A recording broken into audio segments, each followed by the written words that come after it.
Welcome to the Deep Dive. If you're looking for the shortcut to understanding how large military operations actually work, how thousands of people and hundreds of systems move with convergence and speed, well, you have to understand the foundational doctrine that governs them. We aren't just talking about tactics here. We're talking about the massive framework that makes tactical success actually relevant on a strategic scale. And today's deep dive is exactly about that framework. We're examining foundational concepts of command, control, and operational planning, pulling directly from the United States Army's core doctrine. Okay. Our main sources are Field Manual 394, which details the operations of armies, corps, and divisions, and also Field Manual 396, which focuses specifically on the brigade combat team. Right. So our mission for you, the listener, is really to distill the essential knowledge you need to grasp how these large echelons organize, how they fight, and importantly, how they sustain themselves across the full range of military operations. We're essentially trying to give you the blueprint for generating overwhelming combat power, making a really complex mechanism, hopefully entirely understandable. Okay, let's do it. Where do we start? Well, let's start right at the top, defining the landscape of conflict through the lens of this doctrine. All right, so when commanders and planners talk, they always seem to refer to the levels of warfare.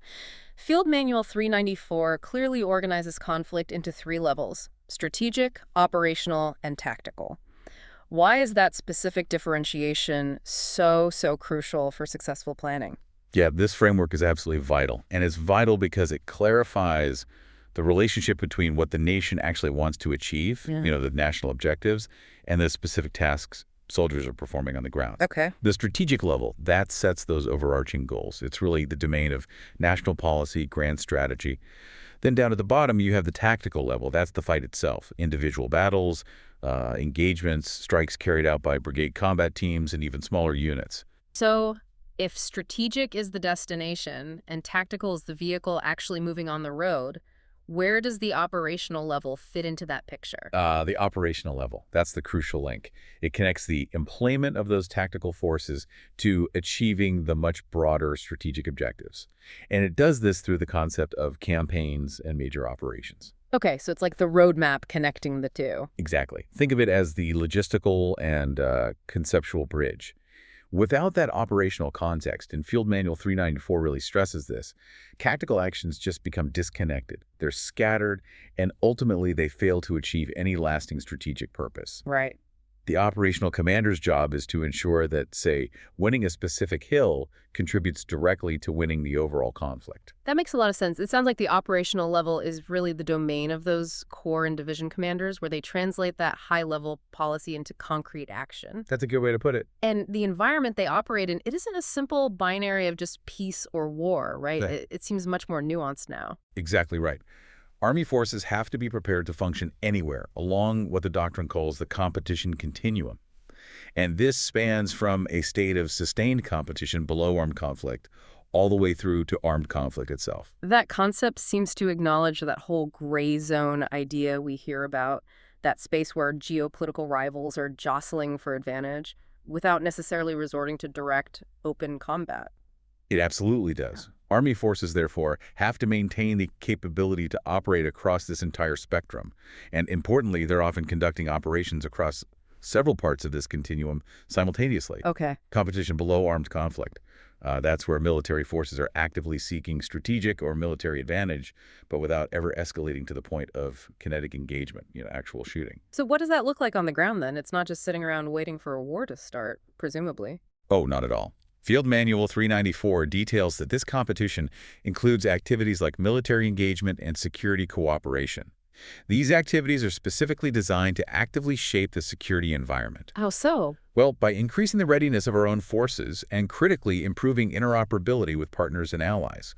It's all about establishing those long-term relationships, sharing knowledge, conducting joint exercises, basically securing advantage and influencing global stability without triggering armed conflict. This preparatory shaping activity is really the essence of pre-conflict operations. This seems to lead us naturally to the roles of echelons above brigades. So we're talking about the division, the corps, and the army level itself. Why can't a brigade combat team just execute a large-scale campaign on its own? What do these higher echelons bring? Well, the primary reason for having armies, corps, and divisions is to establish a headquarters with the necessary staff capacity and capability. They need to command and control a multitude of subordinate brigade combat teams and other specialized assets. But, maybe more importantly, these larger formations allow for the rapid convergence of effects. Convergence. You mean bringing different capabilities together? Precisely. Across multiple domains, physical, electromagnetic, and informational, all at the same time.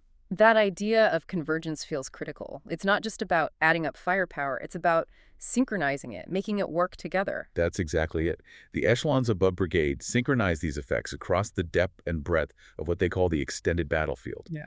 They're really the only elements in the force that can effectively integrate things like surface-to-surface fires, air support, intelligence, cyber operations, information operations, all simultaneously. Wow. This ability to achieve overwhelming, converged combat power at a decisive time and place, that's a major capability that these higher echelons provide to the Joint Force Commander. And leading this entire effort in a specific region, you often have the theater army. This sounds like the ultimate logistical and planning umbrella for Army forces. It generally is. The theater army typically serves as the Army Service Component Command. In that capacity, it manages the operational and administrative responsibilities for all Army forces within that specific geographical combatant command's area. Okay. And crucially, when it's designated as the Theater Joint Force Land Component Command, the theater army is responsible for setting the theater. Setting the theater, what does that actually entail in practical terms? Sounds like a big job. Oh, it's a massive logistical and intellectual undertaking. It's all about preparation. It involves assessing the entire theater, analyzing potential threats, developing the Joint Land Operations Plan well before any major conflict might begin. So, groundwork. Foundational groundwork. It includes establishing bases, pre-positioning supplies, ensuring the infrastructure exists to actually project and sustain combat power later on. It's the critical work that really determines the pace and the feasibility of any future campaigns. Okay, so we've established the high-level objectives, the strategic level, and the scope, this competition continuum. Now, how do commanders actually translate those goals into executable military actions? That's where this idea of operational art comes in, right? Yes, exactly. Operational art, as Field Manual 394 defines it, is essentially the cognitive approach used by commanders and their staffs. And it's not just about knowledge. It's supported by skill, experience, creativity, judgment, all those intangibles. It's the challenging intellectual mechanism they use to develop strategies, campaigns, and major operations. It's really the process of rigorously integrating three core elements: the ends, what is it we want to achieve, the ways, how are we going to achieve it, and the means, what resources do we actually have available. The integration of ends, ways, and means. That sounds like the central tension of command, doesn't it? You always have these ambitious goals, the ends, but you're often constrained in your ways and your means. That is the essential insight. You've hit it right there. Operational art is the commander's attempt, their creative process, to resolve that very tension.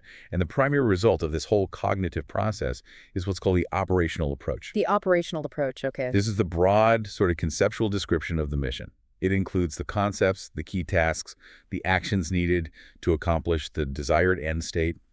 It serves as the fundamental framework for all the detailed planning that follows, ensuring everybody's pulling in the same direction, unity of effort across the entire command. So if operational art is the planning mechanism, the thinking part, then mission command seems to be the execution framework. Field Manual 396 describes this as the Army's essential approach to command and control, especially because it recognizes that complex operations inevitably involve uncertainty, friction, chaos. That's right. Mission Command fundamentally acknowledges that warfare is just too unpredictable for highly centralized top-down control. It absolutely requires decentralized decision-making. And that decentralization has to be based on mutual trust and a shared understanding of the situation and the goals. Okay. The doctrine outlines 7 essential principles that allow this framework to actually function: competence, mutual trust, shared understanding, commander's intent, mission orders, disciplined initiative, and risk acceptance. That whole framework seems built on trust, which, as you said, has to be earned through competence. But let's focus for a second on maybe the most critical element for that decentralized execution piece: commander's intent. Ah, yes. commander's intent. It's the core message that clearly articulates the purpose of the operation, the key tasks that must be accomplished, and the desired end state, what success looks like. Its clarity is absolutely non-negotiable. And there's a key requirement there, isn't there, about how far down it needs to be understood. Yes, and here's the key doctrinal mandate you're referring to. The intent must be so clear, so well understood, that it resonates 2 echelons down. 2 echelons down. Why that specific level? Why not just one down or three? It's about enabling initiative at the right level. Because if, say, a brigade combat team commander understands their core commander's intent, that's 2 levels up for the BCT commander subordinates, and then the battalion commander understands the brigade combat team commander's intent, well then, when the initial plan inevitably hits friction, or the enemy does something unexpected, Which always happens. Yeah. that battalion commander can then execute disciplined initiative. They can act decisively on their own without waiting for new orders because they know their immediate independent action still aligns with the broader strategic goal 2 levels above them. This shared understanding, built on trust, allows the operation to maintain speed and fluidity, even in chaos. And taking that initiative often requires a commander to embrace risk acceptance, doesn't it? They have to judge when accepting certain risks, maybe a potential loss of some equipment, or exposing a flank for a short time is justified by the opportunity it creates to achieve the overall objective. Precisely. And Field Manual 396 provides a really classic, well-known example of mission command fully realized. The armored raid on Baghdad by the 2nd Brigade, 3rd Infantry Division, mechanized, back in April 2003. Ah, the Thunder Run.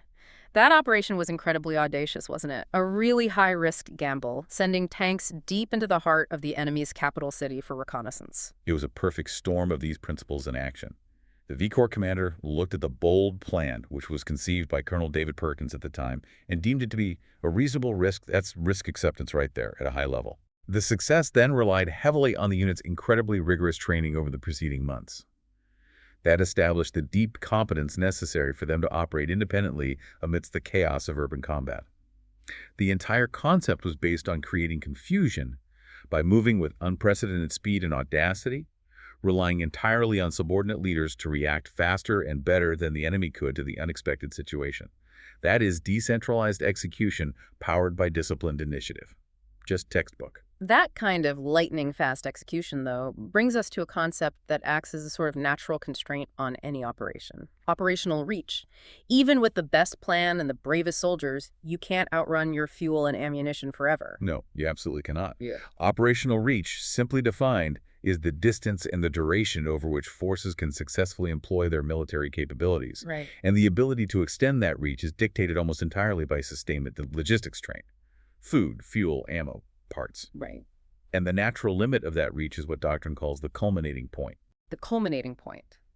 That's the moment where a force essentially runs out of steam.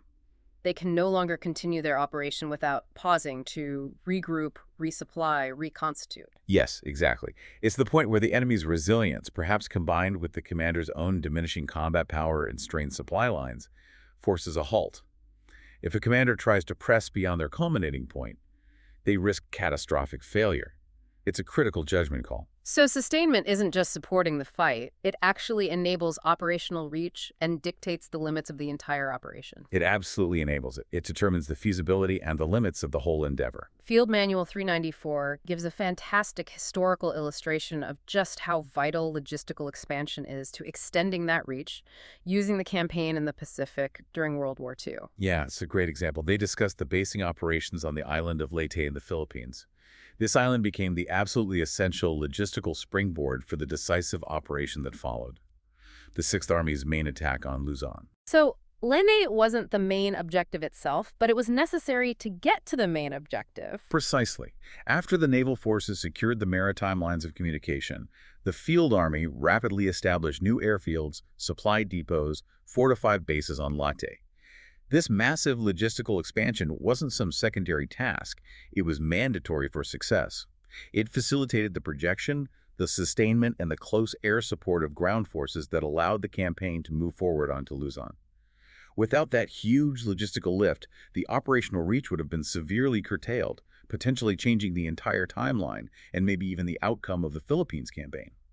Logistics dictates reach. Okay, so now that we understand that connection between high strategy and the very real constraints of logistical reach, let's look at how commanders actually organize the fight spatially. They use something called the operational framework, right?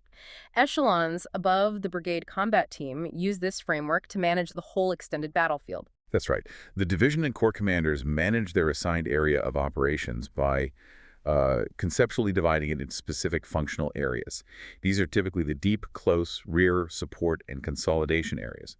This framework allows them to visualize and synchronize all their forces across both time and distance. It helps manage complexity. Let's define those, starting with the areas furthest forward. What's the purpose of the deep area? Okay, the deep area is where the commander is actively trying to set the conditions for future success in the close combat fight, which will happen later in the close area. Operations in the deep area are designed to target uncommitted enemy forces, or perhaps their critical functions like command and control systems or key resources, such as their sustainment depots or their reserve forces. So the goal is disruption. Yes, disruption and destruction. The main goal is to destroy or disrupt the enemy's ability to employ their forces effectively before they can influence the main fight.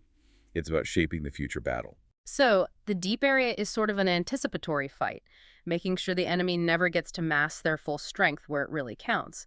And the close area is where that main event happens. That's exactly right. The close area is that portion of the commander's area of operations where the majority of subordinate maneuver forces, like the brigade combat teams, are conducting the decisive close combat. The brigade combat team commander is planning and executing their decisive operation right there in the close area. It requires speed, violence of action, and the rapid concentration of overwhelming combat power.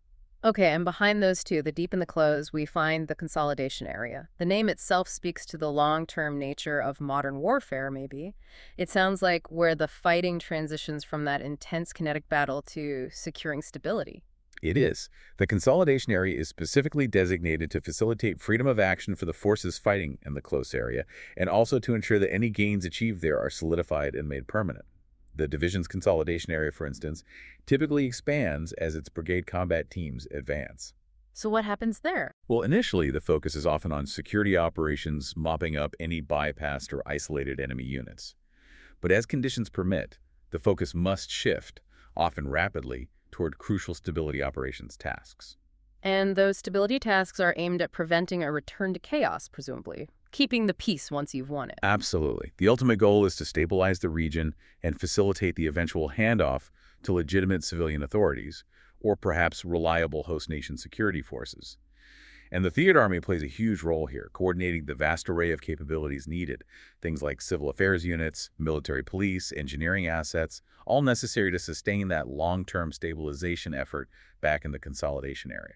This entire framework, deep, close, consolidation, Yeah. it seems like it exists to support that fundamental goal we talked about earlier for the echelons above brigade, converging effects. We mentioned this, but why is this convergence capability so much more important now than, say, 20 or 30 years ago?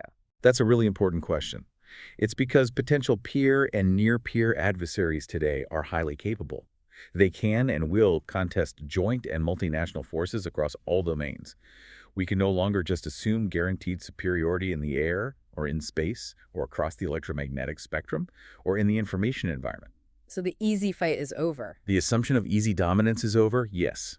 Therefore, the higher echelon headquarters, the division, the corps, the theater army must be able to rapidly combine effects, land power, air power, maritime power where applicable, cyberspace operations, information operations, electronic warfare to create localized and temporal superiority precisely where and when it matters most. This synergy, this convergence, is really what defines the operational level of warfare against a sophisticated modern enemy.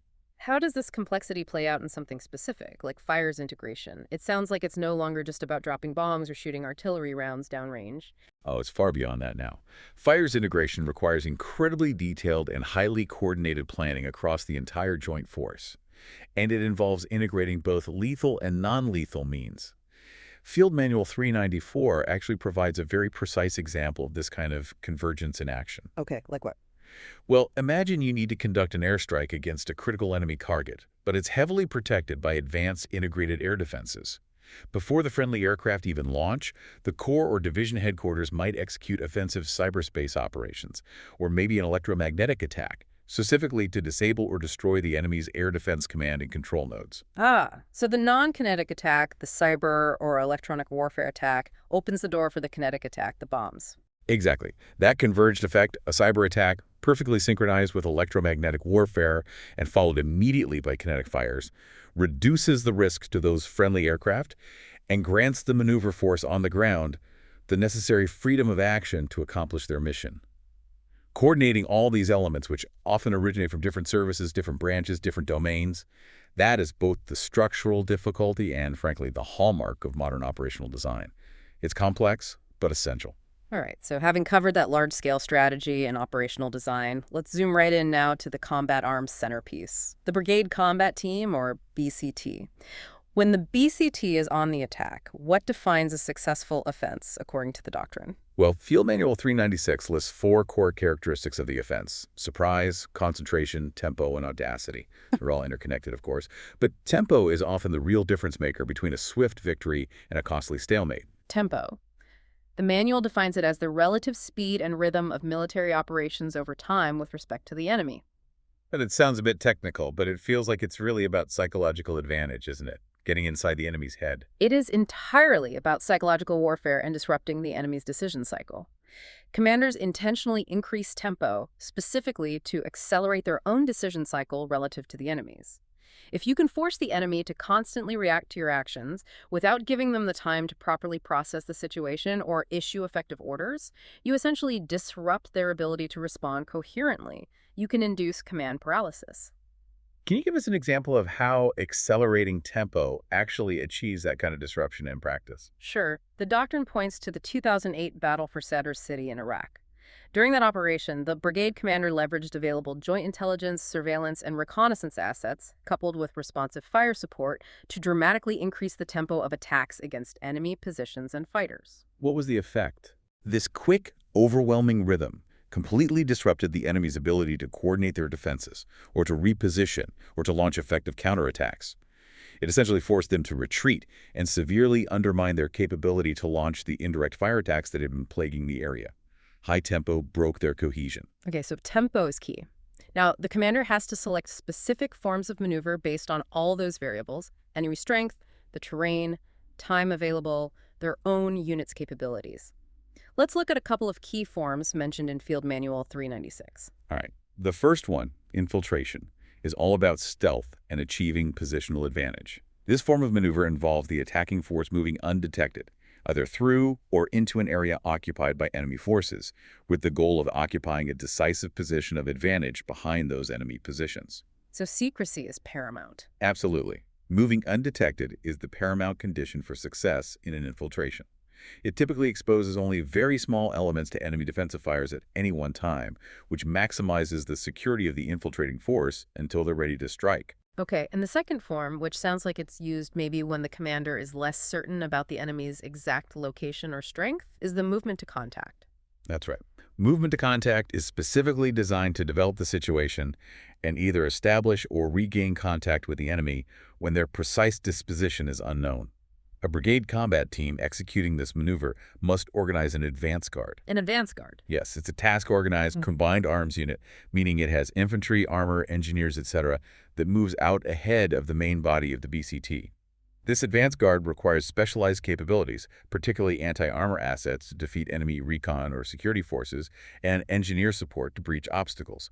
And crucially, the advance guard must always remain within the supporting indirect fire range of the main body, usually artillery or mortars, to ensure mutual support when contact is finally made. Got it. Okay, now shifting gears to the defense. Field Manual 396 outlines 7 characteristics that are essential for a successful defense: disruption, flexibility, maneuver, mass and concentration, operations in depth, preparation, and security.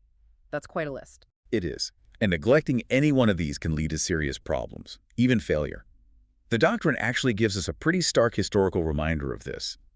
The Battle of Kasserine Pass in Tunisia, back in 1943. American forces there were relatively inexperienced at the time and frankly failed dramatically to incorporate several key defensive characteristics. Kasserine Pass is often cited as a tough lesson. What were the specific teachable failures there, according to the doctrine? Well, several things went wrong. The units involved did not adequately resource or prepare their defensive positions in depth, meaning their defenses were brittle, easily broken. They failed to position their units effectively to ensure they could mask the effects of both direct fire weapons, like tanks and machine guns, and indirect fires, like artillery, at the critical time and place. So they couldn't bring overwhelming firepower to bear where it mattered most. Exactly. Furthermore, they didn't conduct continuous reconnaissance to understand what the Germans were doing, which denied them early and accurate warning of the main German attack. That lack of thorough preparation and a failure to plan for operations in depth resulted in very high casualties and a severe operational setback for the Allies. It was a hard lesson in the importance of adhering to sound defensive principles. That failure really underscores the importance of the commander actively designing the defensive fight, doesn't it? Particularly in defining the engagement area. What exactly is that? The engagement area, or EA, is perhaps the most heavily planned and prepared spatial control measure in the defense. It is the specific area, usually on advantageous terrain, where the commander intends to contain and destroy an attacking enemy force. And they plan to do this using the massed, synchronized effects of all available weapons and supporting systems: artillery, mortars, close air support, direct fire from tanks and infantry, obstacles like minefields. Everything integrated together.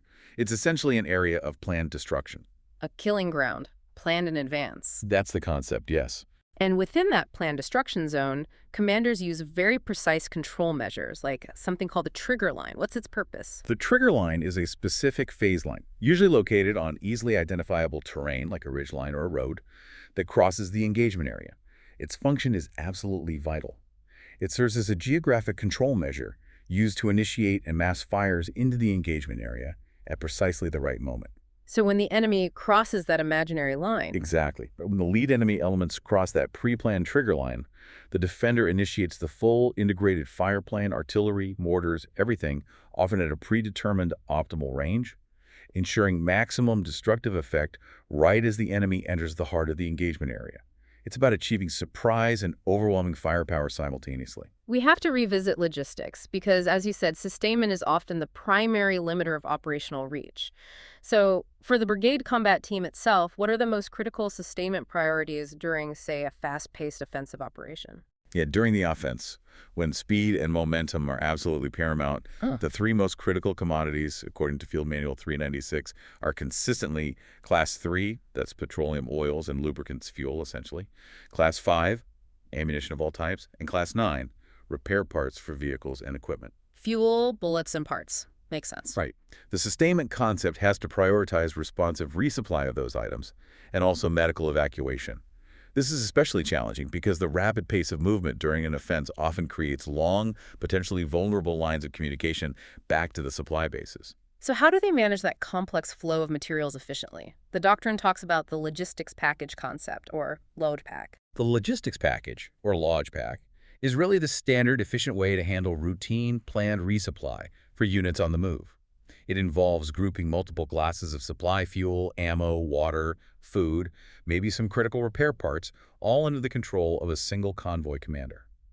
This maximizes efficiency in terms of planning, loading, and movement, and it also minimizes the risk associated with moving supplies forward by reducing the number of convoys on the road. And accurate reporting is key here, too. Absolutely crucial. Accurate logistics status reports, or log stats, from the subordinate units back to the BCT support battalion are vital. Why? Because they prevent the commander from having to conduct hasty, unplanned emergency resupply operations, which inevitably put personnel and equipment at needless risk due to the inherent lack of preparation time. Knowing what's needed and where allows for planned, secure delivery. Now, there is a critical and maybe often surprising reality check that Field Manual 396 provides regarding the maintenance reality at the brigade combat team level. This highlights a pretty profound operational limitation, doesn't it? It's a huge point, and one that planners absolutely cannot ignore. The doctrine explicitly states, and maintenance planners must understand this limitation, that there is essentially no repair capability outside of the brigade combat team for its primary combat platforms. We're talking about the main battle tank, the infantry fighting vehicles like the Bradley or the Stryker systems. Really no higher level mechanics for those. The specialized maintenance experts and tools for those key combat systems reside almost exclusively within the BCT's own internal forward support companies, part of the Brigade Support Battalion. This means maintenance planners have to be extremely careful when they organize their forces for an operation.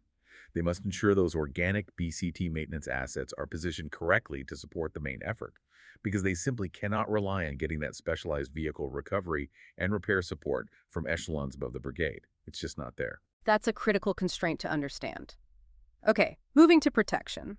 Let's look at the vital task of securing the support area. That's where those key logistical assets, the command posts, the medical facilities are located. The doctrine defines threat levels here pretty clearly. Yes, security planning in the support area is typically based on anticipated threat levels. A level 1 threat is usually considered a small enemy force, maybe squad-sized or even smaller. Often these are bypassed enemy units trying to disrupt things, or perhaps small special operations teams, whose objective is disruption or interdiction, not seizing ground. These level 1 forces are generally expected to be defeated by the unit's own organic perimeter defenses and internal security patrols. Okay, so manageable locally. What about the more serious threat, level 2? A level 2 threat is a larger, more capable, more sophisticated enemy force.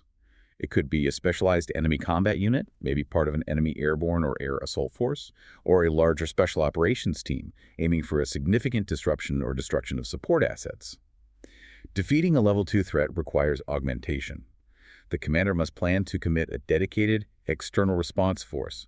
Often this is a military police platoon specifically designated for this role to rapidly reinforce the unit's organic defenses. And the planning has to account for the time it will take to alert, move, and employ this response force effectively. Commanders also have to plan for the ugly possibility of operating in a chemical, biological, radiological, and nuclear environment. And the doctrine notes this isn't always from a deliberate enemy attack, right? Exactly. These hazards can certainly result from deliberate enemy use of WMD or terrorist attacks using such agents. But they can also result from accidents involving hazardous industrial materials, things like chemical spills or releases from damaged industrial plants in the area of operations. So the commander and staff have to plan for both the intentional use of chemical, biological, radiological, and nuclear hazards and the potential for accidental release of toxic industrial materials, or TIM. What does that planning involve? It requires integrating specialized chemical, biological, radiological, and nuclear reconnaissance units for detection and sampling, having decontamination assets available, and ensuring troops have and are trained on their protective equipment. The goal is to ensure the command can continue operations effectively, even if it encounters a contaminated environment. Finally, operations are rarely static for long. They often require fluid transition management. For example, shifting rapidly from a defensive posture back to the offense. Yes, transitioning efficiently between different types of operations is absolutely paramount for maintaining tempo and retaining the initiative. You can't afford long pauses. Commanders and staffs must plan for the necessary reorganization and resupply concurrently with the planning for the transition itself. And there's a preferred method. Yes. If forces have been heavily committed to a tough defense, they're likely to be exhausted, low on supplies, perhaps disorganized. Therefore, the preferred doctrinal method for transitioning from defense to offense is to use forces not previously committed to the defense to lead the attack. Why is that preferred? Why use fresh troops? Using fresh forces ensures the attacking units are rested, fully sustained, and at a high operational strength. This generally allows the newly committed units to perhaps conduct a bypass or a forward passage of lines around the exhausted defensive positions, avoiding a complicated and risky maneuver through tired troops, and allowing them to immediately seize the initiative from a potentially weakened or disorganized enemy. It maintains momentum. #outro. Well, this deep dive has certainly shown that modern ground operations are an incredibly intricate symphony of planning, logistics, and execution. To try and synthesize it, strategic guidance sets the ultimate goal. Operational art develops that integrated approach, thinking through the ends, ways, and means. And then the tactical execution is carried out by formations like the Brigade Combat Team, all of which is utterly dependent on rapid sustainment and constant protection. And every single step of that journey, from the core setting conditions way out in the deep area to the Brigade Combat Team conducting that intense close combat, it all hinges on the ability of commanders at every level to decentralize execution. And that decentralization has to be built on mutual trust and a clear, shared understanding of the commander's intent, really the core principles of mission command we discussed. We started this conversation by discussing convergence, and Field Manual 396 leaves us with, I think, a necessary warning or observation about the nature of modern conflict and the information environment. Yes, the doctrine clearly recognizes that adversaries are becoming increasingly adept at using information confrontation propaganda, disinformation, cyber attacks to try and manipulate the perception, the reality, of friendly decision makers and populations. But, and this is the key point, what truly resonates cognitively, both for our armed forces and for the enemy, is not just information floating out there in a vacuum. Okay. The doctrine emphasizes that information, absent accompanying action, simply fails to land with the same impact as when the two are combined. Words need to be backed by deeds to be truly effective in shaping perceptions. That forces, I think, our final provocative thought for you, the listener. This duality of action and information must be a constant, integrated theme of operations. It's not enough anymore just to win the kinetic fight on the ground. Commanders must simultaneously ensure that the adversary's perceived reality, what they believe is happening on the battlefield and why, is actively manipulated to support friendly objectives. Are commanders truly planning their information operations and their physical actions with equal rigor, ensuring that one powerfully reinforces the other? That seamless integration of the physical and the intangible, the kinetic and the informational, across all domains, that is perhaps the central challenge facing every echelon of command today. It highlights how Doctrine continuously evolves, demanding total integration across all elements of national power to achieve success in modern conflict. Thank you for joining us for the deep dive into United States Army operational doctrine, focusing on Field Manuals 394 and 396. We certainly hope you feel thoroughly well informed.